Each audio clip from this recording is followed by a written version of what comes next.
Someone built a currency with no bank behind it, no government printing it, and no single person controlling it. They published the instructions on the internet for free.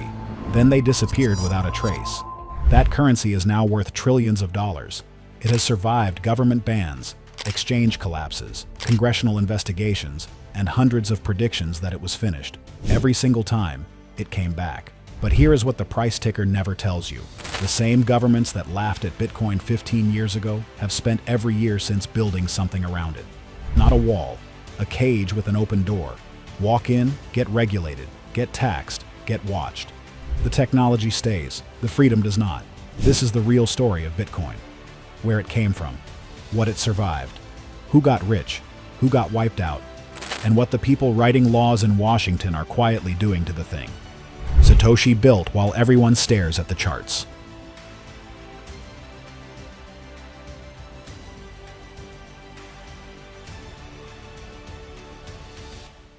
Section 1. Some Guy in the Desert. October 31st, 2008. While banks were collapsing across America and Europe and governments were printing money at a pace not seen in decades, a person or group of people going by the name Satoshi Nakamoto published a 9-page document to a cryptography mailing list. The paper was titled Bitcoin, a peer-to-peer electronic cash system. Nobody knew who Satoshi was. Nobody still does. The name is Japanese. But the writing patterns in the original paper, the timestamps on forum posts, the specific phrasing used, none of it has ever conclusively pointed to one person or one country. Craig Wright, an Australian computer scientist, spent years in court claiming to be Satoshi. In 2024, a UK High Court ruled he was not. What Satoshi actually built was this: a digital ledger called a blockchain that records every transaction ever made in a permanent list.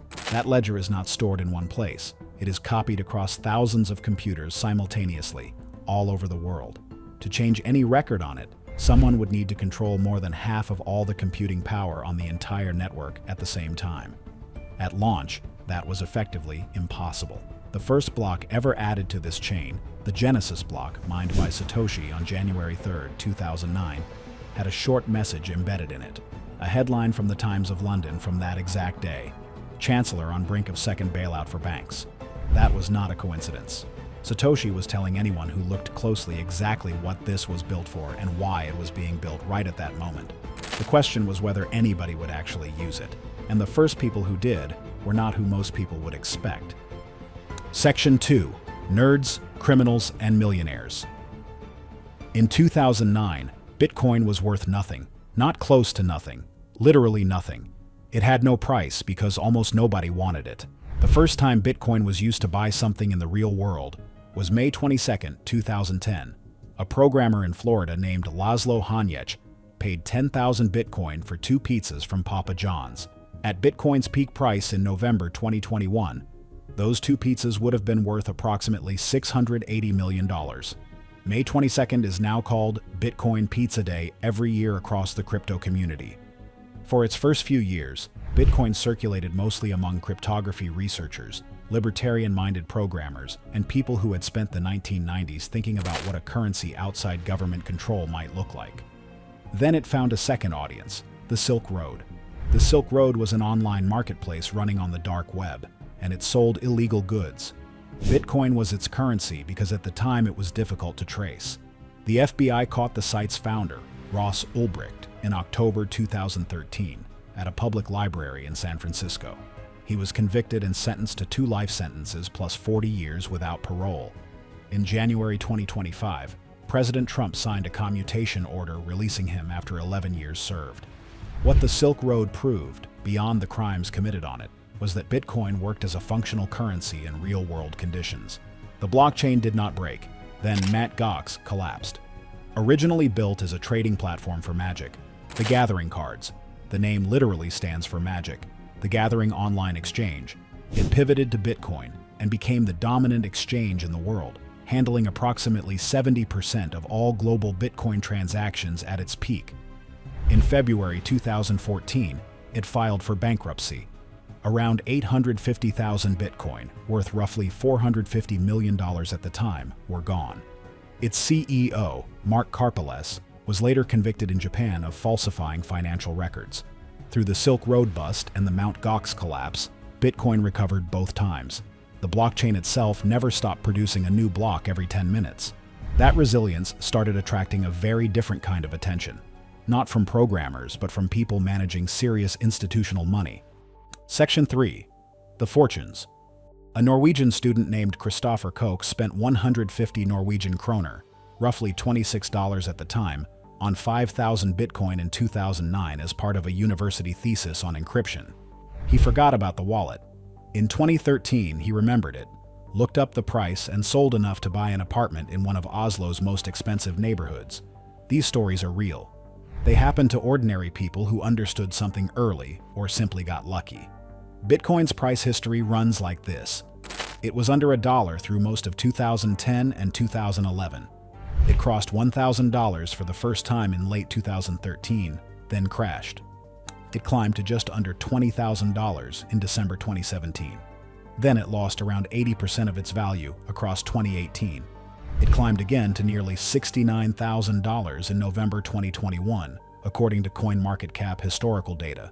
Then it fell back below $16,000 in November 2022 after the collapse of the FTX exchange. Then it crossed $100,000 for the first time in December 2024.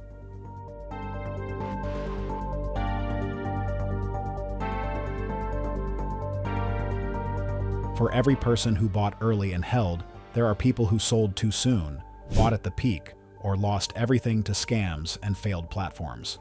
Bitcoin is the most volatile major financial asset in modern history. For some people, that volatility was the ladder up. For others, it was the floor dropping out. Then, around 2020, something changed in who was buying. MicroStrategy, led by CEO Michael Saylor, began converting its entire corporate treasury into Bitcoin. Tesla purchased $1.5 billion worth in early 2021. BlackRock, the largest asset manager on Earth with over $10 trillion under management, launched a spot Bitcoin ETF in January 2024 after years of regulatory resistance from the SEC. Fidelity and Invesco followed. When BlackRock decides something is an asset class, it becomes one. And the moment institutional money walks through the door, it brings everything that comes with it. Section 4. Governments get embarrassed. For years, the official government response to Bitcoin sorted into two categories: dismissal or confusion. Jamie Dimon, CEO of JP Morgan, called Bitcoin a fraud in September 2017. The following year, JP Morgan launched its own blockchain research division. Treasury secretaries called it speculative. Central bankers called it dangerous. Senator after senator sat through congressional hearings visibly unable to explain what a digital wallet was or how a blockchain functioned. China banned Bitcoin mining outright in May 2021. The decision was one of the most dramatic regulatory moves in Bitcoin's history. At the time, Chinese mining operations controlled an estimated 65% of the global Bitcoin hash rate, according to the Cambridge Center for Alternative Finance. Within months of the ban, miners had physically relocated their equipment to Kazakhstan, to Texas, to Iceland, and to Canada. The network adjusted automatically. The blockchain did not notice. El Salvador became the first country in the world to adopt Bitcoin as legal tender in September 2021 under President Nayib Bukele.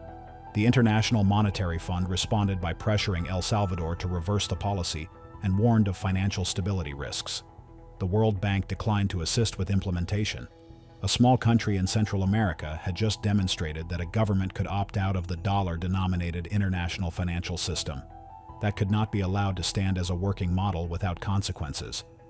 The embarrassment for these institutions was not just financial, it was philosophical. Central banks exist because someone needs to manage the money supply.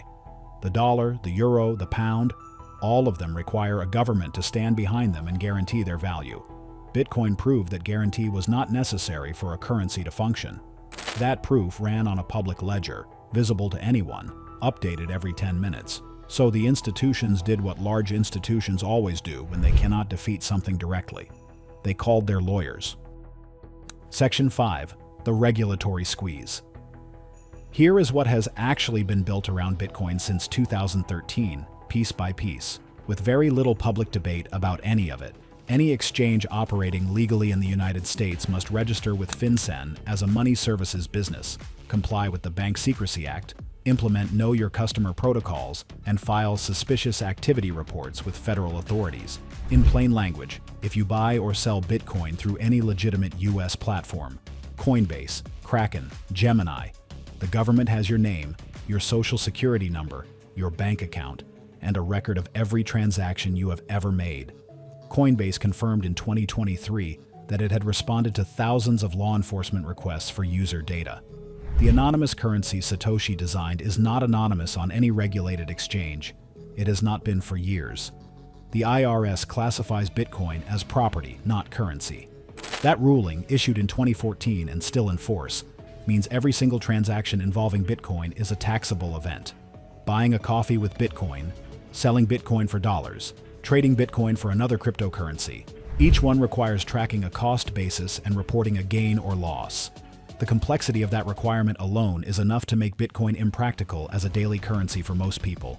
The SEC under Gary Gensler, who led the agency from 2021 to January 2025, pursued what multiple legal analysts described as regulation by enforcement. Rather than publishing clear rules about which digital assets fell under SEC jurisdiction, the agency filed lawsuits against Coinbase, Binance, Ripple, and others for operating as unregistered securities exchanges. Courts gave mixed verdicts.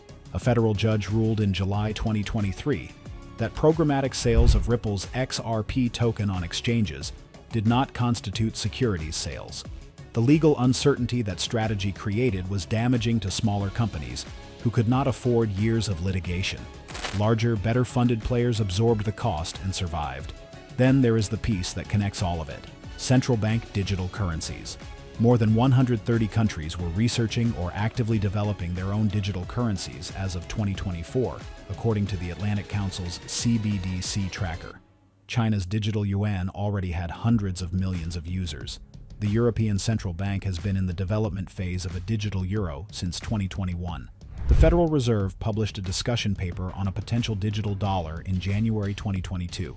These are not cryptocurrencies in any meaningful sense. They are government-issued, government-controlled digital tokens.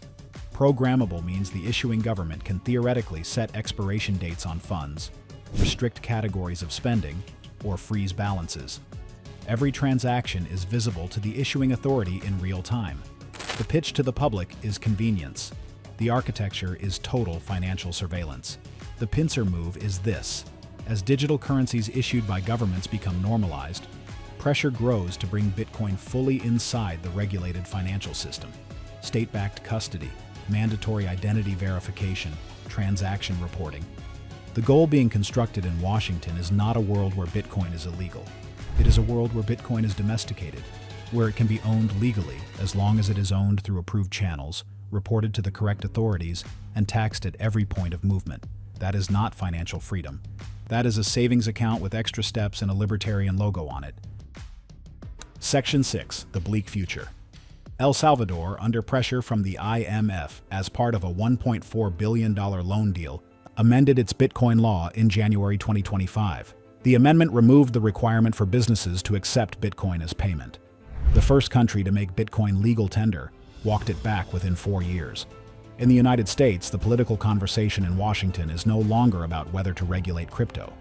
It is about which agency gets jurisdiction. The SEC argues digital assets are securities.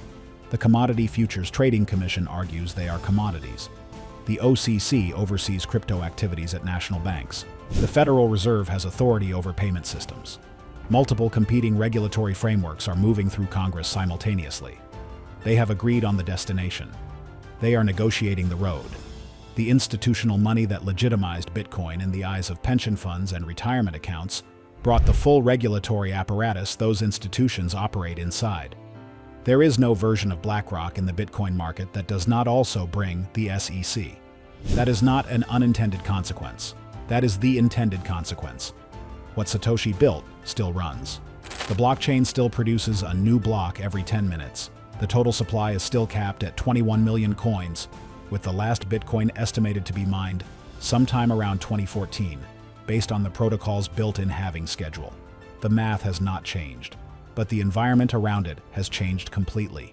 The Bitcoin that exists for most people today lives in an account at a regulated custodian, tied to a verified identity, reported to a government, and subject to the same court orders, tax authorities, and political pressures that apply to any other financial asset. Satoshi disappeared entirely after 2011. No interviews, no public appearances, no congressional testimony. Just a white paper, a Genesis block, a few years of forum posts, and then silence. The approximately 1 million Bitcoins sitting in wallets attributed to Satoshi have never moved, not once. Whether that silence was chosen out of principle, out of fear, or out of something else entirely, the result is the same. Bitcoin was built to be a system with no leader, because a leader can be pressured or arrested or bought. The system itself held. But systems can be surrounded even when they cannot be conquered. Some person or group of people, sitting somewhere in the world in 2008, watched governments hand public money to the banks that had just destroyed millions of ordinary lives. They built the most elegant act of financial defiance in the history of money. They gave it away for free. 15 years later, those same banks hold Bitcoin ETFs. The governments that could not stop it are regulating it into something they can live with. And the open door on that cage gets a little narrower every year.